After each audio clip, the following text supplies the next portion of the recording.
Welcome to our hometown. Today we have two great interviews for you. They're both very informative. First we'll speak with Cindy Cheatham. Cindy is with the Brunswick Novant Health Foundation. And then secondly we'll speak with Anita Hartzell, who is with the Brunswick County Veterans Affairs offices. So stay with us as we explore our hometown.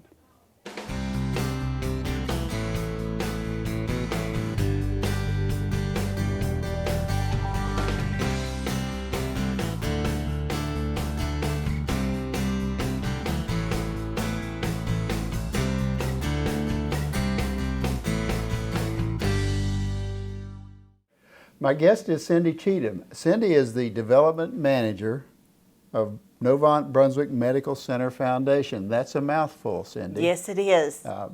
Cindy is also my co-host on the recent parade in Charlotte. That was fun. And now we find you on the other side of the microphone. How about that? Well, we're glad you're with us, and you have a great story to tell. Thank you. Let's talk generally about the Brunswick Foundation. A little bit about where it's been and where it's going, okay?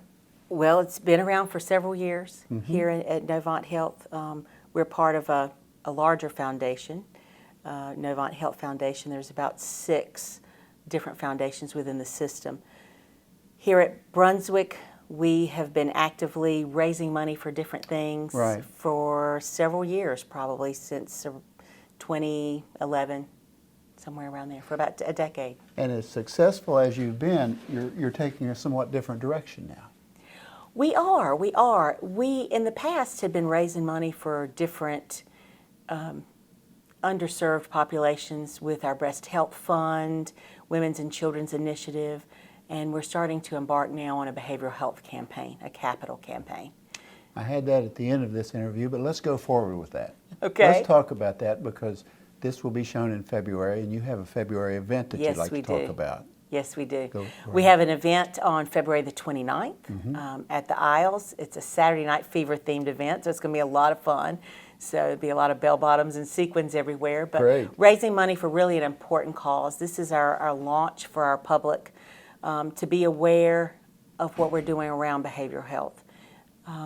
As we started looking into the community and talking with leaders within our healthcare system, educators, we found that the behavioral health population is one that really is underserved, and that it really encompasses a lot of different things. Whether it might be someone who's suffering from depression, who might have some suicidal tendencies.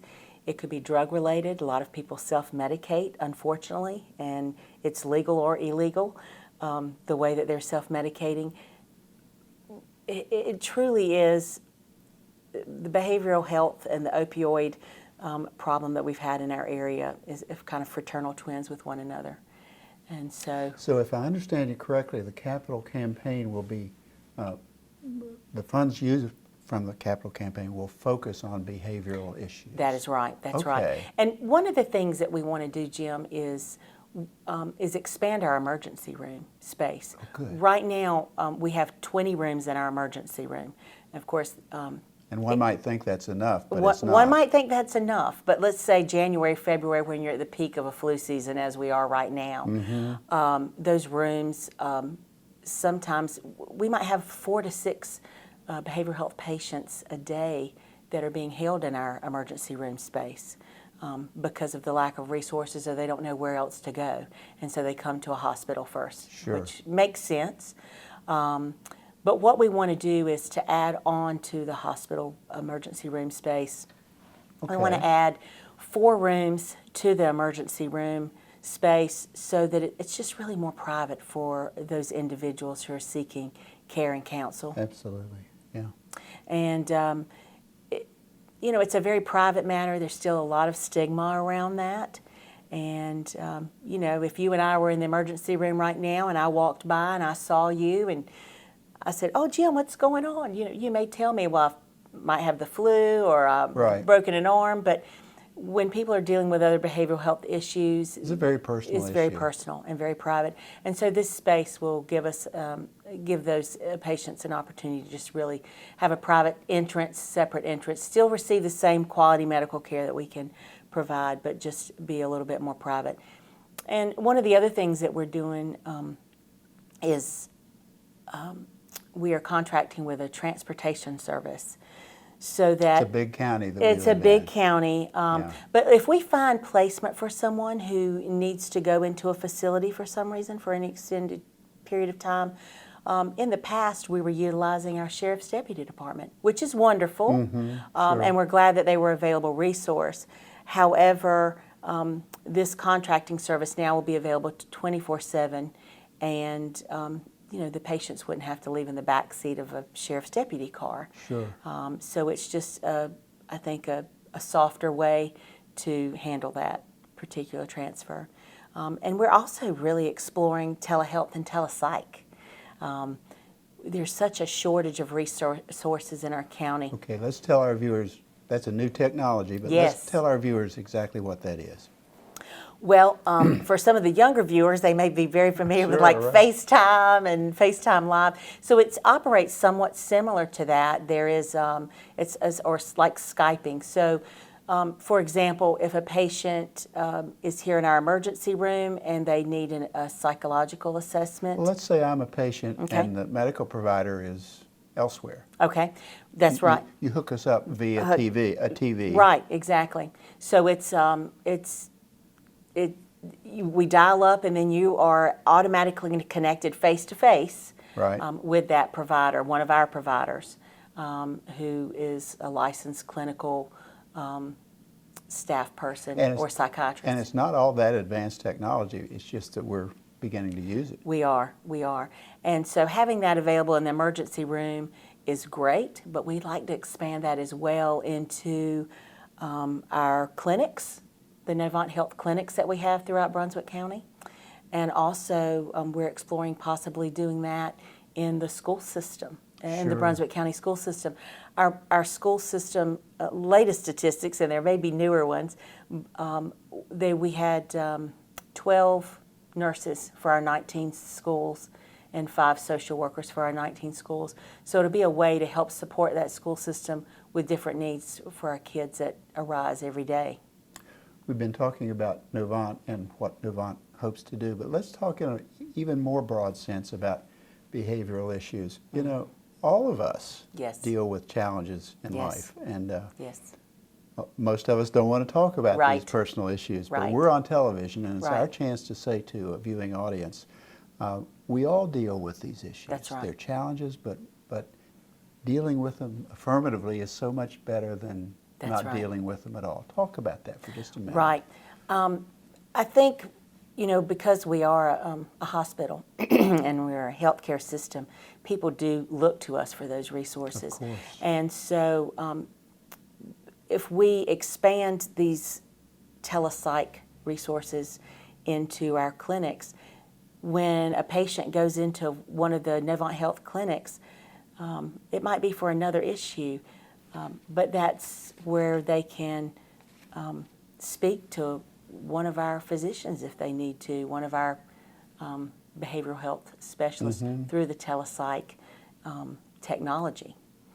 Now, I'm jumping around on you, but that's fine. The entire purpose of having this goal is that we have an underserved population here in our county in terms of behavioral issues. Yes. We can deal with an appendix that is broken. That's fairly straightforward in many ways, but behavioral issues are more nebulous, more difficult in so many ways. I think they are, and as I said, we have one psychiatrist for our entire county. Now, we do have other healthcare providers that help with that, but only one psychiatrist, where you're looking for someone who has really been trained to change those medications or adjust those medications or to prescribe those medications that are really, really, really needed. So we're doing everything that we can as a healthcare system to meet that gap, fill that need, and be an available resource for our Brunswick County people. So the capital, I'm jumping back to the Yeah, capital you're campaign fine. now. The capital campaign will allow the hospital to raise hundreds of thousands of dollars and ultimately millions of dollars Right.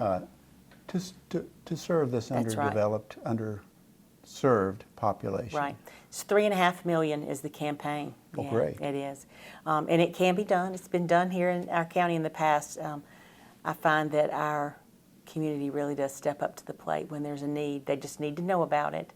But yes, those are the three main components of the campaign, is the expansion of the emergency room space, the telepsych, and the transportation system. Those are the biggest things. We would like to also have an outpatient space for some group therapy, just to complete that continuum of care from the time someone presents and shows and is diagnosed with whatever that they are diagnosed with all the way through. It's mind, body, and spirit. It's everything. Well said. Right. The hospital's been here since 2011. Yes. It still the new one. It still looks and acts like a new It does. hospital. It does. But you're growing every day. Every day. What does the future hold for Novant? Well, I know that they are expanding services, not just the foundation, but the hospital in general is expanding services all the time throughout the county. I said to you before we went on the air that one of the great decisions that our county commissioners made 11 or 12 or 13 years ago, Yes. and I recall that, Yes. was to close down our county Right. county hospital and to deal with Novant. Right. A great decision. I would agree. I've been here in this community since 1996, so I've seen it really grow, come full circle. And what I really love that Novant has done is that our county is so big. It's over 1,000 square miles. Right.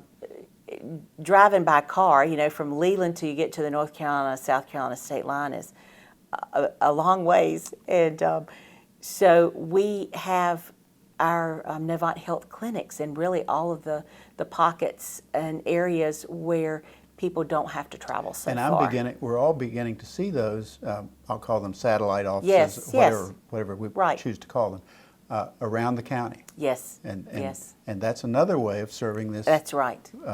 large right. and vast population. That's right. Yeah. So we have Leland, Southport or Pine Forest area, Carolina Shores, Charlotte, Bolivia.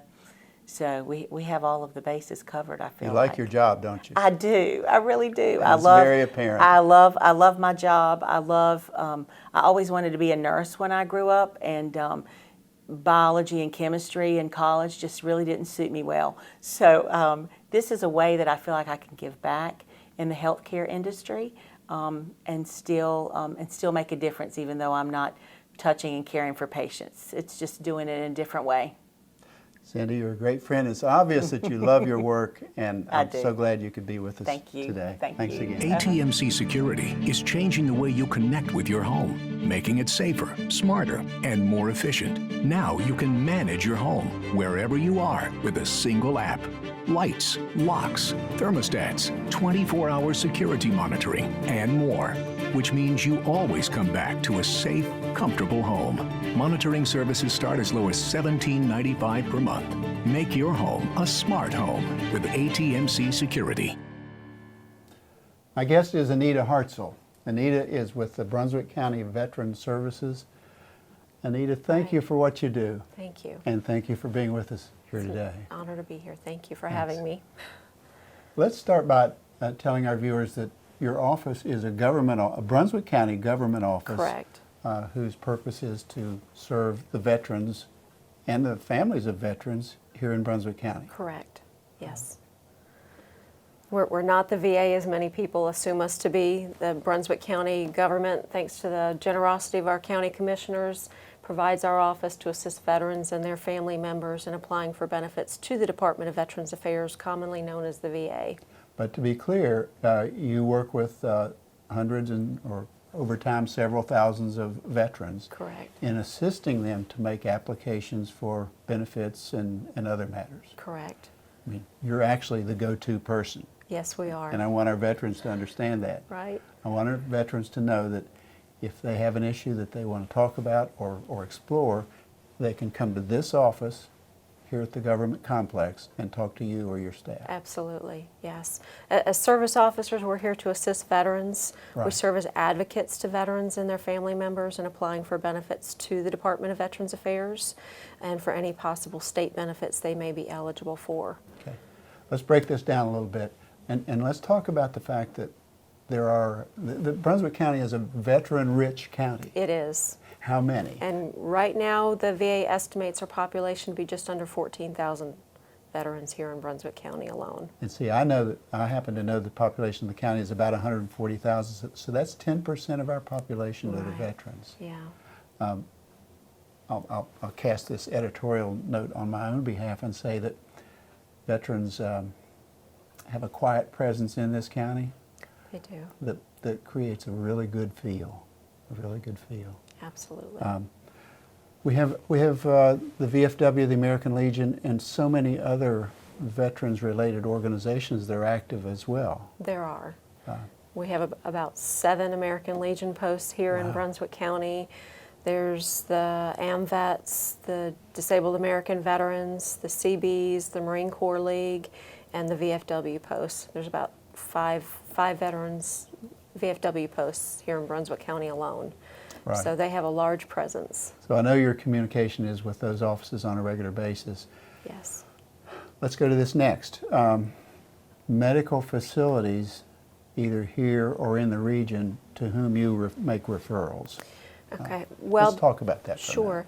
The VA Medical Center in Fayetteville is the base hospital, and they provide a clinic here in Brunswick County, the Brunswick Community-Based Outpatient Clinic that's in Supply. minute. Okay. And then we have the Wilmington Health Care Center up in Wilmington.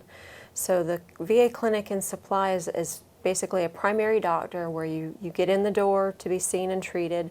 And if there's something that the primary care doctor can't handle, then they refer them to the Wilmington Health Care Center for specialty clinics, for mental health services, radiology, those types of things. Right. And then if it's something that can't be handled by Wilmington, then they're sent to the VA Medical Center in Fayetteville. Okay, and because I don't know the answer to this, I'll ask it.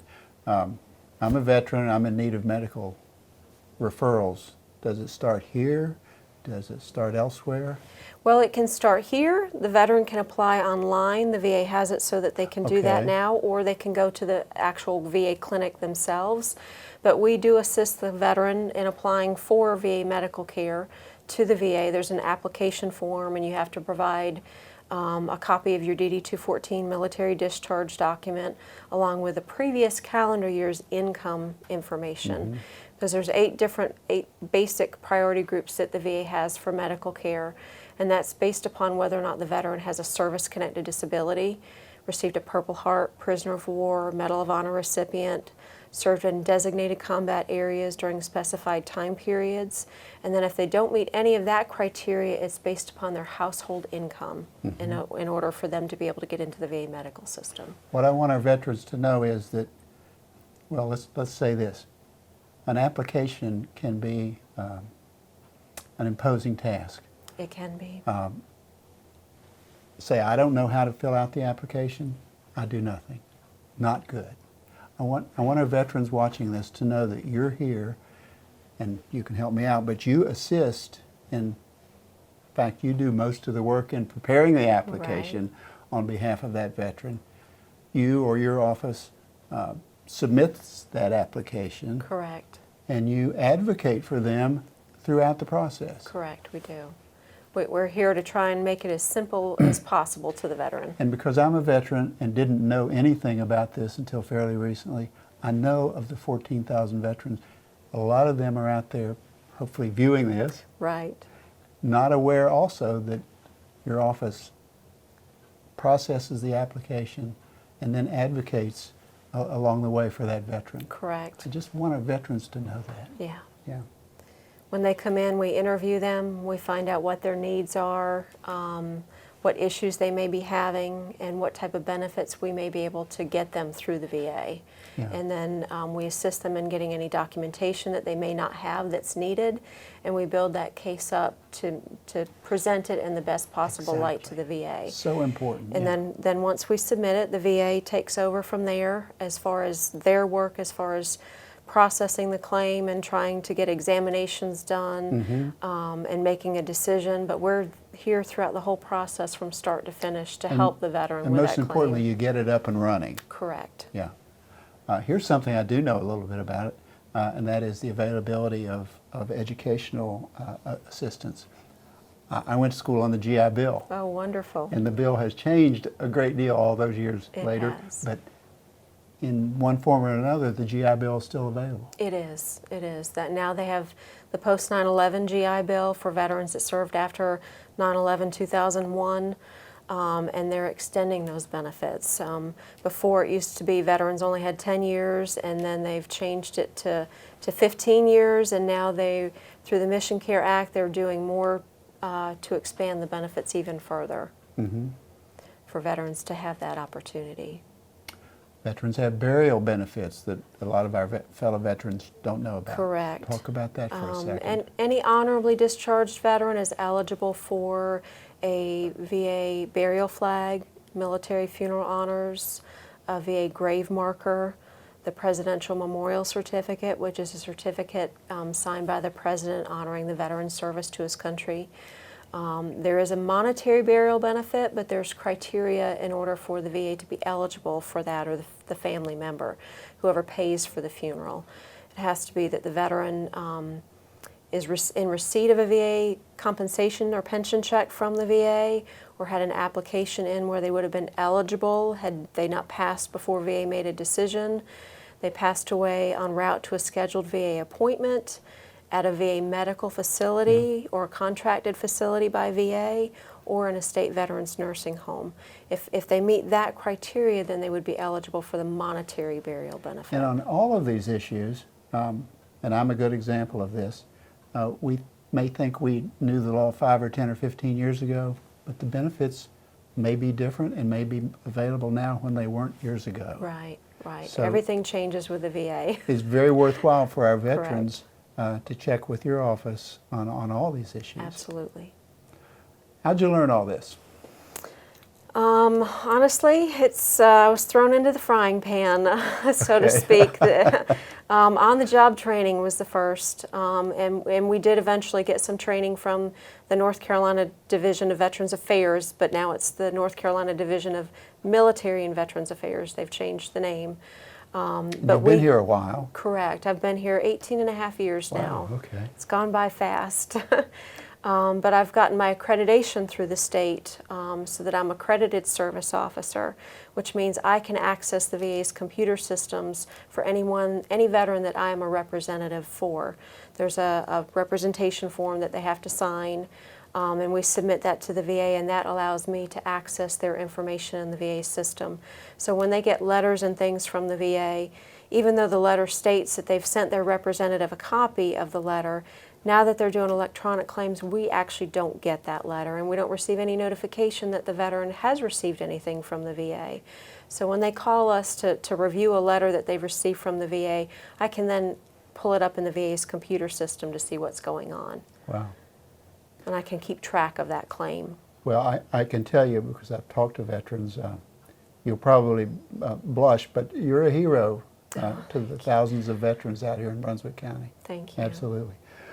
Before we went on the air, we talked a little bit about PTSD, and we all have a good idea of what it is, but let's talk about the challenges that our veterans face, which are very real in this area. Right. PTSD is a big issue for a lot of our veterans. It doesn't necessarily have to be from combat. It could also be from military sexual trauma in service, or from some type of accident or injury, or where they handled the body bags after the fact. But we do have a lot of veterans here that are suffering from post-traumatic stress disorder. It's not something to be ashamed of. I think anybody that's Right. gone through a traumatic thing, anybody's going to be changed by that.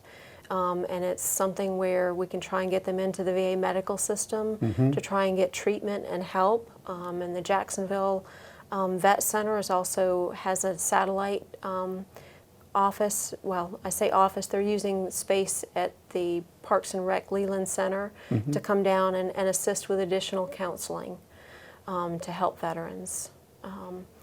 But post-traumatic stress disorder, it's dealing with depression, anxiety issues, having a hard time dealing with people, not wanting to be in crowded situations, having issues with anger. But those are all part of the post-traumatic stress disorder and the life-altering changes that they've been through. And we just want our veterans to know that help is available. Absolutely. Yeah. Yeah, we're here to help them file disability claims and try to get them into the VA medical system so that they can try and get the treatment and care that they deserve. Anita, one of the terms that comes to my mind is service-connected disability. Tell our viewers what that is and a little more about it. Okay. A service-connected disability means a veteran has a current diagnosed disability that we can show was caused by their military service. What are some examples of that? Well, there's actually 4 ways in which we can get a disability service-connected. Okay. There's direct, where a veteran had a direct injury that's noted in their service records, and they have a disability from that injury. If, God forbid, they've lost a leg. Correct. Or they were out in the field and fell in a foxhole and messed up their knee. Okay. Or if they were diagnosed with a medical condition while they were on active duty and they still have that condition today. Okay. The second is through aggravation, where if the veteran had a disability prior to entering service and we can show that their service aggravated that condition beyond its normal progression, then we Sure. can get that service connected.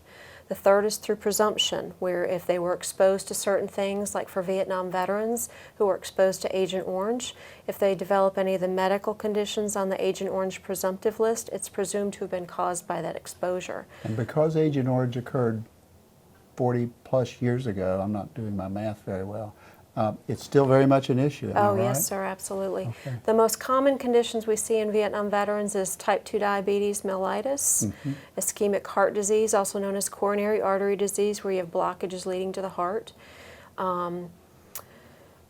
Parkinson's disease, prostate cancer, and non-Hodgkin's lymphoma and B-cell leukemias are And the a lot of our most veterans, ones. Vietnam veterans might think, well, if I have coronary heart disease, it's certainly not related to my service, but it very well could be. Correct. It is a presumptive condition based on the Agent Orange exposure. Okay. So they definitely need to call our office to see about filing a disability claim. Good. And then the last way is through secondary, where if a veteran already has a current diagnosed service-connected disability the VA has granted, and we can show that that disability has caused another medical issue to develop. Like for a veteran who's messed up their knee, their service-connected for the right knee, and because they've had a bit of an abnormal gait trying to compensate for that right knee, and the left knee is now messed up and actually becomes worse, I see. we can file for secondary. We need a nexus letter from a doctor linking the development of that condition, but we can get it that way. And also for veterans with type 2 diabetes, for our Vietnam veterans, diabetes runs into diabetic peripheral neuropathy, where you have burning, tingling, numbing sensations in the extremities, diabetic retinopathy, where you're having visual problems, or nephropathy. Those are all things that we can get as secondary service connection. I want to say to our veterans out there, it's a great website. It's a great website, and we'll put it on the subscreen during the preparation of the interview. Anita, thank you. Oh, thank you. You and your My staff are pleasure. doing such great work. Thank and you. I speak on behalf of these thousands of veterans in saying Thank you. thank you for all that you do. Thank you. It's our honor to be here to serve you. I'm sure it is, but we appreciate it. Thank you.